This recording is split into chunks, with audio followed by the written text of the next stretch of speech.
Good evening, everyone.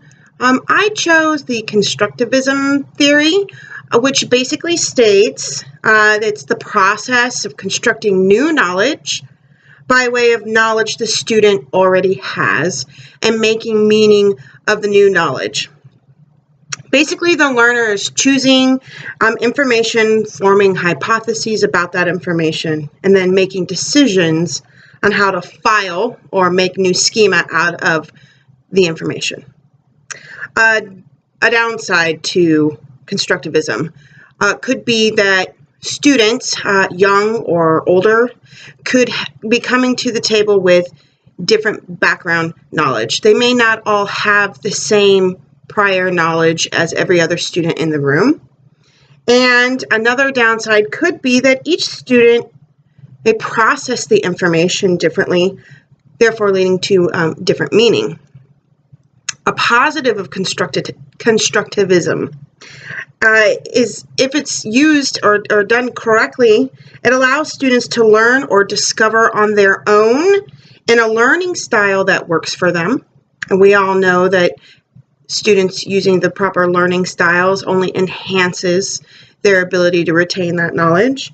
And students may also make meaning in a way that maybe the instructor hasn't thought of or just didn't know, or that makes more sense to them. I think online learning is very conducive to constructivism done properly.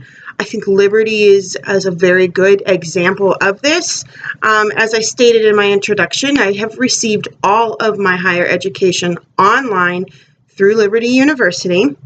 And I wrote that I take my learning from Liberty as having constructive tendencies. Students are given an assignment with guidelines and resources and left to make their own meaning of the information and or the assignment. In the article I found, Constructivist Theory, the authors list principles of using the theory for distance learning as instruction must be concerned with the experiences and contexts that make the student willing and able to learn. Instruction must be structured so that it can be easily grasped by the student. And instruction should be designed to facilitate extrapolation and or fill the gaps. Basically, for constructivism to work, especially in an online setting, the course must be structured very well. It has to be solid.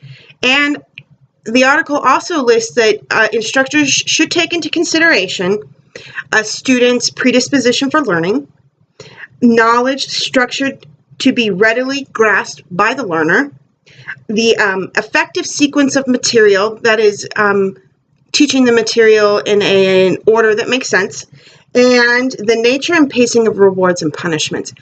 Out of this article and what I've read, what I took to be the main point in creating successful constructivism as a classroom, it all boils down to structure and making sure that you are structuring knowledge in a way that still allows students to make their own meaning, but you are guiding them in the right direction.